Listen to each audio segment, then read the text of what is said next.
ચાલો મિત્રો, આજે આપણે જોઈશું કે વનસ્પતિઓ પોષણ કઈ રીતે મેળવે છે। તો આપણે આપણી આજુબાજુમાં ઘણા બધા આપણે વૃક્ષો જોયા હશે કે જે ઘણા બધા મોટા છે।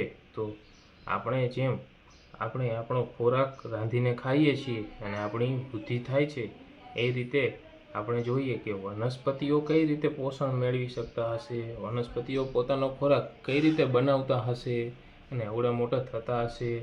તો આપણે અગાઉ જેમ અભ્યાસ કરી ગયા છીએ એ રીતે આપણે જોઈએ કે કાર્બોદિત, પ્રોટીન, ચરબી, વિટામિન, ખનિજ તત્વો જે આ ખોરાકના ઘટકો છે તે બધાને પોષક તત્વો કહે છે। જેમ આપણે આપણા શરીરની વૃદ્ધિ માટે કેટલાક પોષક તત્વોની જરૂરિયાત હોય છે, એ જ રીતે વનસ્પતિઓને પણ પોષક તત્વોની જરૂરિયાત હોય છે કે જેનાથી તે પોતાની વૃદ્ધિ કરી શકે। વનસ્પતિઓમાં પોષણના પ્રકાર કેટલા હોય છે કે વનસ્પતિ એકમાત્ર સજીવ છે જે પાણી, કાર્બન ડાયોક્સાઇડ અને ખનિજ તત્વોનો ઉપયોગ કરી પોતાનો ખોરાક બનાવે છે। આપણે જેમ આપણી વૃદ્ધિ માટે પાણી અને ખોરાકનો ઉપયોગ કરીએ છીએ તેમ વનસ્પતિઓ પણ પાણી, કાર્બન ડાયોક્સાઇડ અને કેટલાક ખનિજ તત્વોનો ઉપયોગ કરીએ છીએ। જ્યારે આપણે વૃક્ષોનું રોપણ કરીએ છીએ ત્યારે તેની સાથે આપણે થોડુંક ખાતર પણ ભેળવીએ છીએ જેનાથી વનસ્પતિને તેમાંથી પોષણ મળી રહે, તેને જરૂરિયાત પ્રમાણેના પોષક તત્વો મળી રહે। હવે આ પોષક તત્વો એ સજીવોને તેમના શરીરના બંધારણ, વૃદ્ધિ, નુકસાન પામેલા ભાગોના સમારકામ તથા જૈવિક ક્રિયાઓ કરવા શક્તિની પ્રાપ્તિ માટે જરૂરી છે।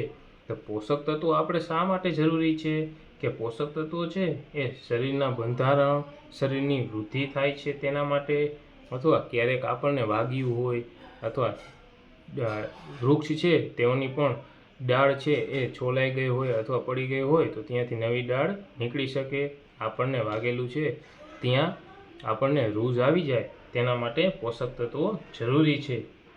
સજીવો દ્વારા ખોરાક ગ્રહણ કરવાની અને શરીર દ્વારા તેને ઉપયોગ લેવાની ક્રિયાને પોષણ કહે છે।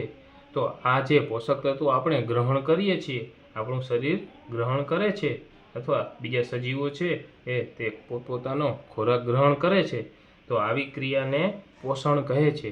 શું કહે છે? પોષણ કહે છે। તો જે પોષણ પ્રક્રિયામાં સજીવો સરળ પદાર્થોમાંથી પોતાનો ખોરાક જાતે બનાવે તેને સ્વાવલંબી પોષણ કહેવામાં આવે છે। તેથી વનસ્પતિઓ સ્વાવલંબી કહેવાય છે। વનસ્પતિઓ છે એ પોતાનો ખોરાક પોતાની જાતે જ બનાવે છે। વનસ્પતિઓ કંઈ ચાલી શકતા નથી। વનસ્પતિઓ છે એ એક જગ્યાએ જ હોય છે, ત્યાંથી તે પાણી, જમીનમાંથી પાણી મેળવે છે, વાતાવરણમાંથી કાર્બન ડાયોક્સાઇડ મેળવે છે, પ્રકાશ મેળવે છે, આ રીતે તે પોતાનો ખોરાક પોતે જ બનાવી લે છે। તો તેને કેવા કહેવાય છે કે સ્વાવલંબી કહેવામાં આવે છે।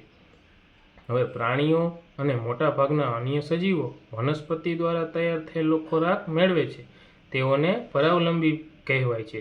હવે બીજા સજીવો છે એ વનસ્પતિ ઉપર રહેલા ફળો ઉપર નિર્ભર કરે છે, અથવા આપણે ઘઉં વાવીએ છીએ તો એ પણ જમીનમાંથી જ ઉગે છે।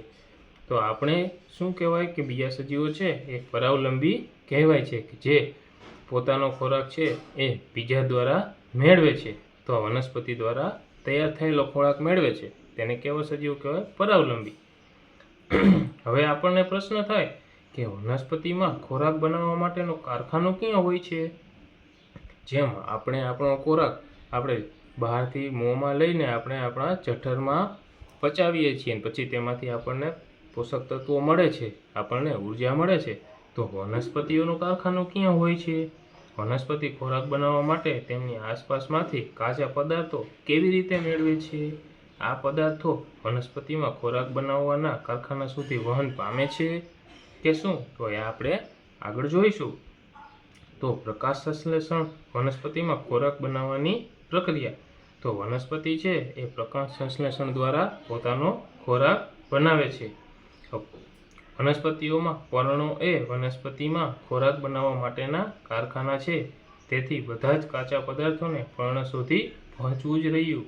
જમીનમાં રહેલ પાણી, ખનિજ તત્વોનું મૂળ દ્વારા શોષણ થાય છે અને તેનું પરિવહન પર્ણ સુધી થાય છે। તો વનસ્પતિ છે એ પર્ણમાં આવેલા નાના છિદ્રો દ્વારા વાતાવરણમાંનો કાર્બન ડાયોક્સાઇડ લે છે. આ છિદ્રો રક્ષક કોષો દ્વારા આવૃત હોય છે. આવા છિદ્રોને પર્ણરંધ્ર કહેવાય છે. ક્યારેક આપણે જોયું હોય કે વનસ્પતિના પાંદ છે તેની અંદર નાના નાના છિદ્રો હોય છે, તો તેના દ્વારા તે વાતાવરણમાંથી કાર્બન ડાયોક્સાઇડ લે છે અને પ્રકાશ સંશ્લેષણ દ્વારા તે પોતાનો ખોરાક બનાવે છે. જો તે પાનની અંદર નાના નાના છિદ્રો આવેલા હોય છે તેને શું કહેવાય છે? પર્ણરંધ્ર કહેવાય છે. તેને શું કહેવાય છે? પર્ણરંધ્ર. હવે વાહિનીઓ નળીની જેમ મૂળ, પ્રકાંડ, તેની શાખાઓ અને પર્ણમાં આવેલી હોય છે કે જેના દ્વારા પાણી અને ખનિજ તત્વોનું વહન થાય છે. તેઓ એક સળંગ માર્ગ અથવા પથ બનાવે છે જેથી પોષક તત્વો પર્ણ સુધી પહોંચે છે. તેમને વાહિનીઓ કહે છે. હવે વાહિનીઓ એટલે આપણા શરીરની અંદર જેમ આપણે શિરા, ધમની આવેલી હોય છે એ જ રીતે વનસ્પતિની અંદર વાહિનીઓ આવેલી હોય છે. એવી જ વાહિનીઓ વનસ્પતિઓમાં પણ હોય છે કે જે મૂળથી પ્રકાંડ સુધી અને ત્યાંથી પર્ણ સુધી બધા પોષક તત્વોને લઈ જાય છે. ખનિજ તત્વોનું વહન થાય છે. પર્ણની અંદર લીલું રંજક દ્રવ્ય આવેલું હોય છે જેને હરિત દ્રવ્ય કહે છે. તે પર્ણને સૂર્ય ઉર્જાનું શોષણ કરવામાં મદદરૂપ થાય છે. આ ઉર્જા કાર્બન ડાયોક્સાઇડ અને પાણીમાંથી ખોરાક બનાવવામાં વપરાય છે. આમ સૂર્યપ્રકાશની હાજરીમાં ખોરાકનું સંશ્લેષણ થતું હોવાથી તેને પ્રકાશ સંશ્લેષણ કહેવાય છે.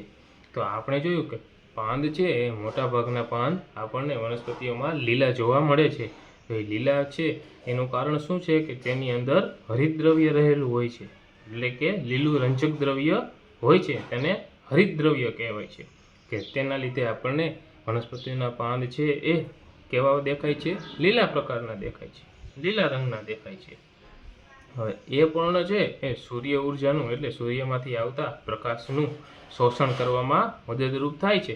જે એ હરિત દ્રવ્ય છે એ સૂર્યમાંથી આવતો પ્રકાશ શોષે છે અને તેને આ ઉર્જા કાર્બન ડાયોક્સાઇડ અને પાણીમાંથી ખોરાક બનાવવામાં વપરાય છે.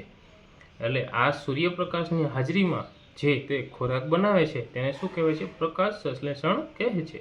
પ્રકાશ સંશ્લેષણને આપણે ઇંગ્લિશમાં શું કહીશું? ફોટોસિન્થેસિસ. ફોટો એટલે પ્રકાશ અને સિન્થેસિસ એટલે સંશ્લેષણ. તેથી આપણે કહી શકીએ કે હરિત દ્રવ્ય, સૂર્યપ્રકાશ, કાર્બન ડાયોક્સાઇડ અને પાણી એ પ્રકાશ સંશ્લેષણની ક્રિયા માટે આવશ્યક છે. આ પૃથ્વી પરની વિશિષ્ટ ઘટના છે. સૂર્ય ઉર્જા એ પર્ણ દ્વારા શોષિત થાય છે અને વનસ્પતિમાં ખોરાક સ્વરૂપે સંગ્રહ પામે છે. આથી સૂર્ય એ બધા સજીવો માટે ઉર્જાનો મુખ્ય સ્ત્રોત છે. જેમ વનસ્પતિને પ્રકાશ સંશ્લેષણ માટે સૂર્યની જરૂરિયાત છે, એમ આપણે સજીવોને પણ સૂર્યની એટલી જ જરૂરિયાત છે. તો બધા સજીવો માટે સૂર્ય છે એ એકસરખો ઉર્જાનો મુખ્ય સ્ત્રોત છે. સૂર્ય એ બધા સજીવો માટે ઉર્જાનો મુખ્ય સ્ત્રોત છે. પ્રકાશ સંશ્લેષણ વિના કોઈ પણ ખોરાક બની શકે નહીં. લગભગ બધા જ સજીવોનું અસ્તિત્વ એ પરોક્ષ કે પ્રત્યક્ષ રીતે વનસ્પતિ દ્વારા બનાવેલ ખોરાક પર જ આધારિત છે. હવે સૂર્ય જ ના હોય તો વનસ્પતિ છે એ પોતાનો ખોરાક જ ના બનાવી શકે. હવે વનસ્પતિ ખોરાક ના બનાવી શકે તો બધા સજીવો પણ વનસ્પતિઓ પર આધાર રાખે છે, તો સજીવોને પણ ખોરાક મળતો બંધ થઈ જાય. આથી જ સૂર્ય છે એ મુખ્ય ઉર્જાનો સ્ત્રોત છે. બીજી બાજુ ઓક્સિજન કે જે બધા જ સજીવોના અસ્તિત્વ માટે જરૂરી છે. ઓક્સિજન છે એ બધા જ સજીવોના અસ્તિત્વ માટે જરૂરી છે. તે પ્રકાશ સંશ્લેષણ દરમિયાન ઉત્પન્ન થાય છે. પ્રકાશ સંશ્લેષણની ગેરહાજરીમાં પૃથ્વી પર જીવન અશક્ય છે. હવે પ્રકાશ સંશ્લેષણ જો સૂર્ય જ ના હોય તો પ્રકાશ સંશ્લેષણની ઘટના જ ના બને. તો વનસ્પતિઓ છે એ વાતાવરણની અંદર ઓક્સિજન જ ના આપે.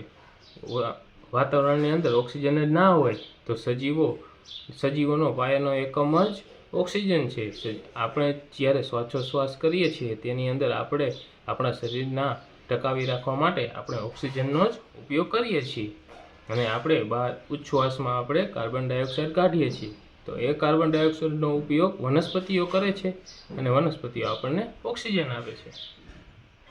પ્રકાશ સંશ્લેષણ દરમિયાન પર્ણના હરિત દ્રવ્ય ધરાવતા કોષો સૂર્યપ્રકાશની હાજરીમાં કાર્બન ડાયોક્સાઇડ અને પાણીનો ઉપયોગ કરી કાર્બોદિતનું સંશ્લેષણ કરે છે. આ પ્રક્રિયા સમીકરણ દ્વારા આપણે જોઈએ કે કાર્બન ડાયોક્સાઇડ અને પાણી બંને ભેગા થાય ત્યારે સૂર્યપ્રકાશની હાજરીમાં અને હરિતદ્રવ્યની હાજરીમાં આપણને કાર્બોદિત પદાર્થ અને ઓક્સિજન મળે છે. હવે પર્ણ આ લીલા હોય તેમાં હરિતદ્રવ્ય હોય છે. જ્યારે સૂર્યપ્રકાશ તેના પર પડે છે એટલે વનસ્પતિ તેની અંદર રહેલો કાર્બન ડાયોક્સાઇડ અને પાણી હાજર રહેલા હોય છે તો તેનું સૂર્યપ્રકાશ અને હરિતદ્રવ્યની હાજરીમાં કાર્બોદિત પદાર્થ અને ઓક્સિજન બનાવે છે. જે કાર્બોદિત પદાર્થ પોતાના માટે ઉપયોગ કરે છે અને ઓક્સિજન છે એ હવામાં છોડે છે.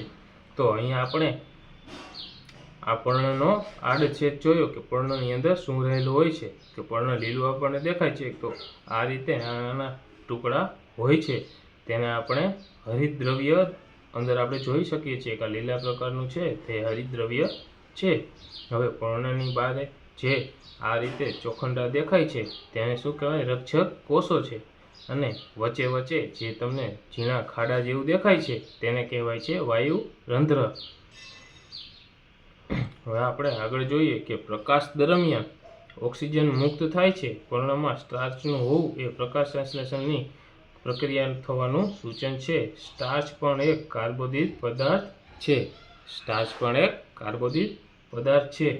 તો આજે આપણે શું જોયું કે વનસ્પતિ છે એ સૂર્યના પ્રકાશનો કઈ રીતે ઉપયોગ કરે છે અને વનસ્પતિને પોષણ માટે કઈ કઈ વસ્તુની જરૂરિયાત હોય છે. તો વનસ્પતિ પ્રકાશ સંશ્લેષણ દ્વારા પોતાનો ખોરાક બનાવે છે અને ઓક્સિજન છૂટો કરે છે. તો એ જ ફળ અને ઓક્સિજનની જરૂરિયાત સજીવોને હોય છે. આથી આપણે જોયું આજે કે વનસ્પતિ પોષણ કઈ રીતે મેળવે છે અને આજે આપણે જોયું પ્રકાશ સંશ્લેષણની પ્રક્રિયા કઈ રીતે થાય છે. પછી આપણે જોયું કે સૂર્ય છે એ મુખ્ય ઉર્જાનો સ્ત્રોત શા માટે કહેવામાં આવે છે. કે બધા સજીવોને પોતાનું જીવન ટકાવી રાખવા માટે જરૂરિયાત હોય છે. Thank you.